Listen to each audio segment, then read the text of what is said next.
दोस्तों नमस्कार। स्वागत है आप सभी का आपके अपने चैनल गोल्डन पाठशाला में।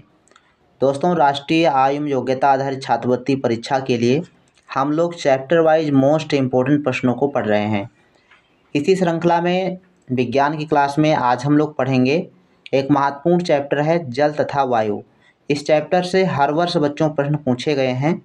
तो जो भी प्रश्न अभी तक पूछे जा चुके हैं वो इस वीडियो में लिए गए हैं। साथ में इस चैप्टर से जो भी नए प्रश्न आपके पूछे जा सकते हैं इस वीडियो में इंक्लूड किए गए हैं। आप सभी लोग वीडियो को लास्ट तक देखिएगा। साथ में कॉपी और पेन लेकर बैठें। जो प्रश्न आपको नहीं आता है उसको आप वन लाइनर के रूप में लिखते हुए चलें। तो आइए शुरू करते हैं वीडियो को। एक बार सभी लोग दोस्तों के साथ वीडियो को शेयर कर दीजिए। मोबाइल में जितने भी आपके ग्रुप हैं सभी में फैला दीजिए।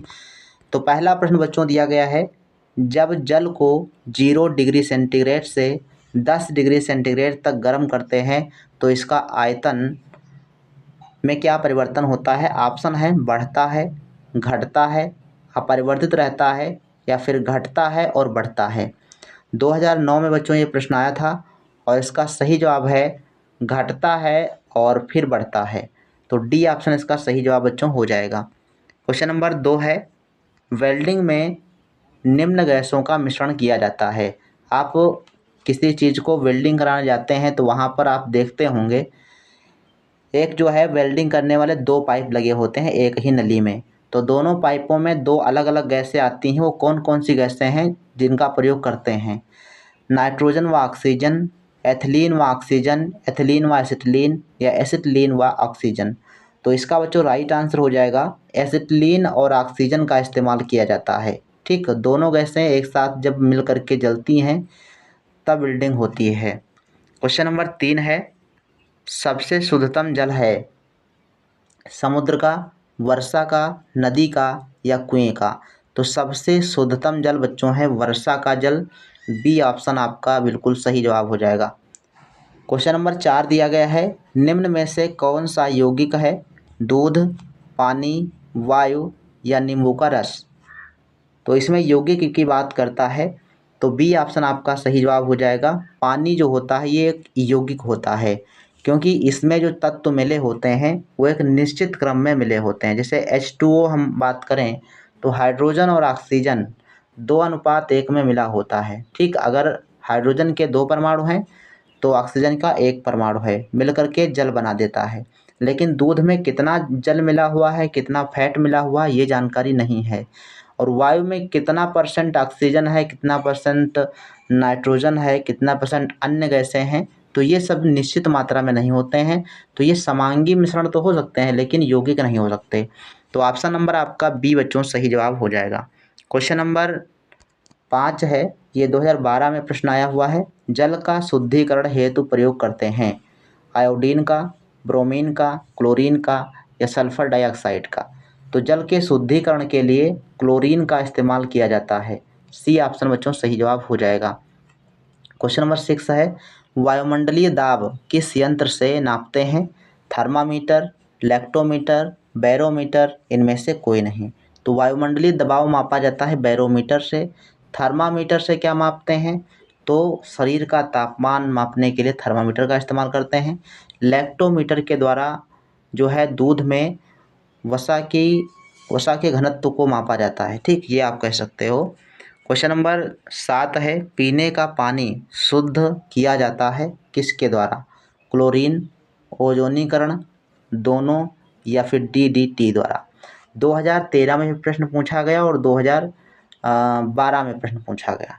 तो सेम वही है, बस आपका उसमें जो है प्रतीक के माध्यम से आपका ऑप्शन रखा था, यहाँ पर लिख करके दे दिया। तो सेम प्रश्न आपका सेम है, पूछने का तरीका चेंज हुआ है।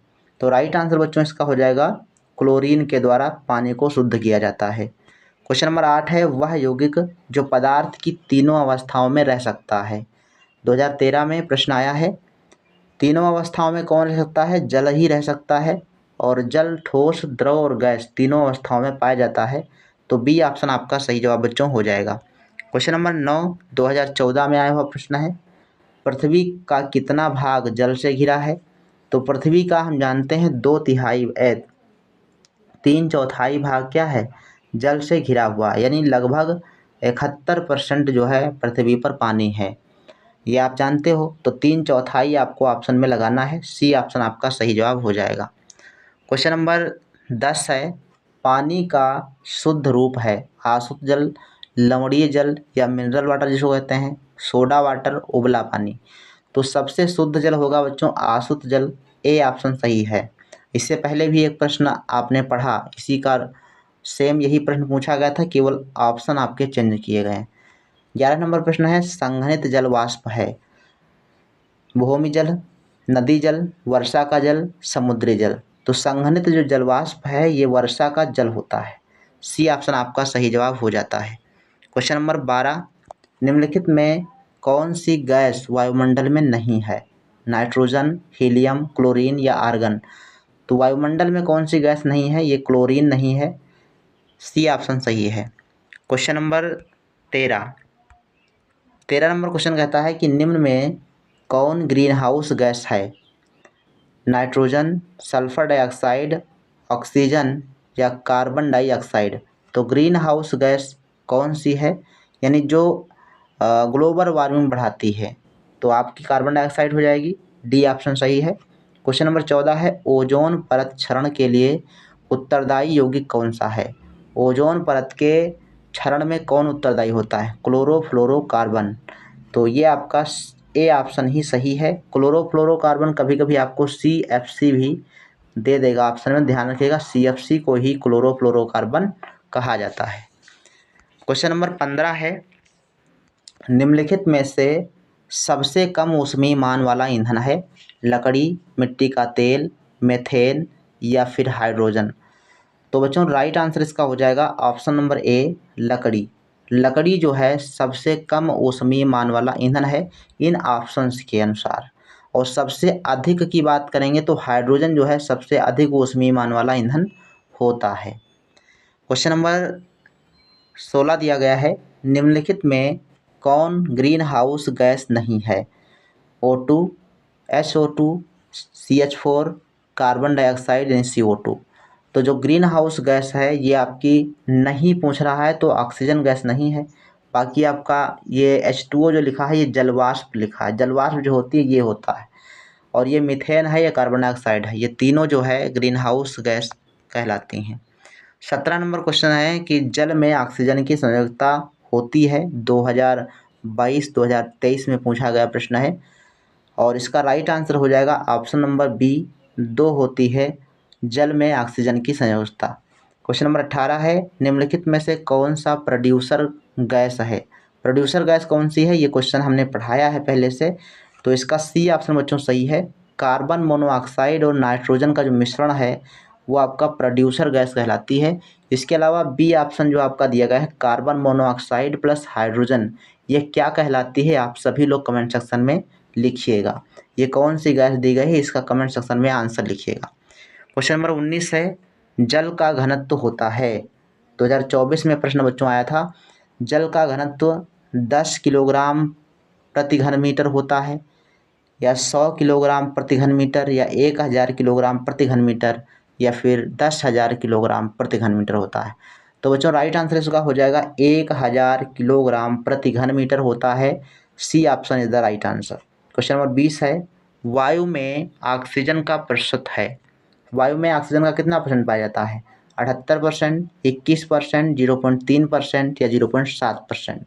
ऑक्सीजन गैस पाई जाती है 21%, इसका बी ऑप्शन सही है। 78% आपकी नाइट्रोजन पाई जाती है। ठीक, नाइट्रोजन क्या है? 78% आपकी पाई जाती है। और 0.03% कार्बन डाइऑक्साइड होता है, यानी CO2 गैस होती है। तो इनके जो है मान याद रखिएगा, क्वेश्चन आपसे पूछा जा सकता है। 21 नंबर प्रश्न है, ओजोन परत में छिद्र का कारण क्या है? जल प्रदूषण, वायु प्रदूषण, ध्वनि प्रदूषण, उपरोक्त में से कोई नहीं। यही प्रश्न आपका देखो ऊपर पूछा गया था और सेम प्रश्न आपसे पूछा गया, बस ऑप्शन आपके चेंज कर दिए गए। तो ओजोन परत का में जो छिद्र होगा वो आपका वायु प्रदूषण के कारण होगा। जब वायु में प्रदूषण होगा तो वो जो है ओजोन परत जो आपकी समताप मंडल में पाई जाती है वो क्षरित होगी, क्षरण होगा और उसमें छिद्र हो जाएगा। इसके बाद क्वेश्चन नंबर बच्चों 22 दिया गया है, निम्न में से कौन सा वायु का भाग जीवों के लिए हानिकारक है? नाइट्रोजन डाइऑक्साइड एवं कार्बन डाइऑक्साइड, धूल एवं वाष्प, धूल तथा धुआं, धुआं एवं जल वाष्प। तो बच्चों धूल और धुआं ये जो है जीवों के लिए सबसे खतरनाक होते हैं। 23 नंबर प्रश्न है, निम्न में ग्रीन हाउस गैस नहीं है। तो सेम प्रश्न यही है, इस प्रकार से आपका प्रश्न पूछा जा सकता है ऑप्शन को चेंज करके। तो ग्रीन हाउस गैस कौन सी नहीं, तो ऑक्सीजन हो जाएगी, डी ऑप्शन सही है। संभावित प्रश्न है, इस प्रकार से अगर रिपीटेड प्रश्न आएगा तो ऐसे आपके पूछा जा सकता है। अम्ल वर्षा वायुमंडल में किसकी उपस्थिति के कारण होती है? तो अम्ल वर्षा होने का कारण सल्फर डाइऑक्साइड और नाइट्रोजन डाइऑक्साइड होता है। ए ऑप्शन आपका सही है बच्चों। क्वेश्चन नंबर 25 की बात करेंगे तो ताजमहल का संगमरमर प्रभावित होता है सल्फर डाइऑक्साइड से, ओजोन से, हाइड्रोकार्बन गैस से या सल्फ्यूरिक अम्ल से। तो ताजमहल का जो रंग है बच्चों पीला पड़ता जा रहा है और इसका कारण है कि अम्ल वर्षा जो सल्फर डाइऑक्साइड और नाइट्रोजन डाइऑक्साइड से मिल करके अम्ल वर्षा होती है, उसके कारण ताजमहल का रंग फीका पड़ रहा है। क्वेश्चन नंबर 26 है, भारत सरकार द्वारा गंगा एक्शन प्लान कब लागू किया गया था? 1986, 1985, 1984 या 1987। तो गंगा एक्शन प्लान ये बच्चों जारी किया गया था 1985 में। 27 नंबर प्रश्न है, निम्न में से कौन सा तत्व मानव में सबसे अधिक जल प्रदूषक द्वारा पहुंचता है? यानी प्रदूषित जल के द्वारा हमारे शरीर में कौन सा तत्व सबसे भारी मात्रा में पहुंचता है? आर्सेनिक, मरकरी, मैग्नीशियम या कोबाल्ट। तो इसका बी ऑप्शन बच्चों सही है, मरकरी जो है वो हमारे शरीर में जल प्रदूषण के द्वारा पहुंचता है। 28 नंबर प्रश्न है, पीने योग्य जल वह जल है जो नदी से प्राप्त हो, जो झील से प्राप्त हो, जो साफ हो, इनमें से कोई नहीं। तो पीने योग्य जल वही है जो जल साफ हो, स्वच्छ हो। सी ऑप्शन सही जवाब हो जाएगा, वो चाहे नदी में हो या फिर झील में हो, है ना। 29 नंबर प्रश्न कहता है कि निम्न में से कौन बाढ़ से संबंधित नहीं है? ऑप्शन को ध्यान से पढ़िएगा। कह रहा है कि बाढ़ से संबंध कौन नहीं है, संबंधित कौन सा नहीं है? जीवन एवं संसाधनों को हानि, तो जीव और संसाधन सबको हानि होगी और बाढ़ आएगी। मृदा का अपरदन भी होगा, जलीय जीवन का नाश होगा, तो ये भी आपका सही है। स्थलीय जल का स्तर गिरना, जो आपका भूमिगत जलस्तर है वो गिरेगा नहीं, वो बढ़ेगा। जब बाढ़ आती है तो कुओं में पानी ऊपर आ जाता है, नलों में पानी अपने ऊपर से अपने आप से निकलने लगता है, तो ये क्या है, जलस्तर बढ़ जाता है। तो ये जो आपका डी ऑप्शन दिया गया है ये आपका गलत हो जवाब हो जाएगा, समझ नहीं होगा, ऑप्शन नंबर डी सही है। 30 नंबर प्रश्न है, हरित ग्रह प्रभाव होता है वातावरण में ओजोन के कारण, अवरक्त विकिरण के कारण, वातावरण में जलवाष्प के कारण या फिर वातावरण में कार्बन डाइऑक्साइड के कारण। तो डी ऑप्शन सही है, कार्बन डाइऑक्साइड के कारण हरित ग्रह प्रभाव या ग्लोबल वार्मिंग होता है। 31 नंबर प्रश्न है, निम्न में से कौन सी अक्रिय गैस नहीं है? आर्गन, नियान, हाइड्रोजन या क्रिप्टॉन। तो हाइड्रोजन जो है ये आपकी अक्रिय गैस नहीं होती। 32 नंबर प्रश्न कहता है कि इनमें से कौन जल के साथ तेजी से क्रिया करता है? सोडियम, कैल्शियम, मैग्नीशियम या लोहा। तो राइट आंसर बच्चों है ऑप्शन नंबर ए, सोडियम जो है जल से तेजी से अभिक्रिया करता है। इसके अलावा अगर पोटेशियम लिखा हो तो वो भी आपका सही हो जाएगा। और इन पोटेशियम और सोडियम को मिट्टी के तेल में रखा जाता है ताकि जलवाष्प से इसकी क्रिया ना हो सके, वरना ये विस्फोटक पदार्थ बन जाते हैं। जल की स्थायी कठोरता किसके कारण होती है? जल में स्थायी कठोरता किसके कारण होती है? कैल्शियम बाइकार्बोनेट के कारण, मैग्नीशियम बाइकार्बोनेट से, या कैल्शियम था मैग्नीशियम के सल्फेट एवं क्लोराइड के कारण। इनमें से कोई नहीं। तो 33 का बच्चों राइट आंसर हो जाएगा ऑप्शन नंबर सी, कैल्शियम तथा मैग्नीशियम के सल्फेट तथा क्लोराइड के कारण जल में स्थायी कठोरता देखने को मिलती है। तो ये बच्चों रहे 33 प्रश्न जो जल तथा वायु नामक चैप्टर से संबंधित थे। और इन 33 प्रश्नों में से आपके कितने क्वेश्चन सही हुए हैं आप सभी लोग कमेंट सेक्शन में जरूर लिखिएगा। साथ में आप जो है अपने राज्य और ज़िले का नाम कमेंट सेक्शन में ज़रूर लिखेंगे ताकि पता चले कि आप लोग हमारे वीडियो कहाँ कहाँ से देखते हैं और हमारा परिवार यूट्यूब फैमिली कहाँ तक जो है पहुँची है। तो इसके अलावा आप सभी लोग जो भी पुरानी प्लेलिस्ट बनी है उनको भी आप देख सकते हैं। जैसे पिछले वर्षों में जो हमने चैप्टर वाइज विज्ञान की क्लासेज करी थी उनको आप देख सकते हैं, क्योंकि उसमें जो हमने पढ़ाया था वो शायद उपकार प्रकाशन बुक से पढ़ाया था। तो जब आप कई किताबों से मिलकर पढ़ेंगे तो आपको नए-नए प्रश्न देखने को मिलेंगे। तो आप पुरानी प्लेलिस्ट देख लीजिए, उसमें आपका उपकार प्रकाशन किताब से पढ़ाया हुआ है, तो वहाँ से आपको नए प्रश्न मिलेंगे। तो आप उसको ज़रूर विज़िट करें, लिंक डिस्क्रिप्शन में दिया गया है। आप क्लिक करके सीधे जा सकते हैं।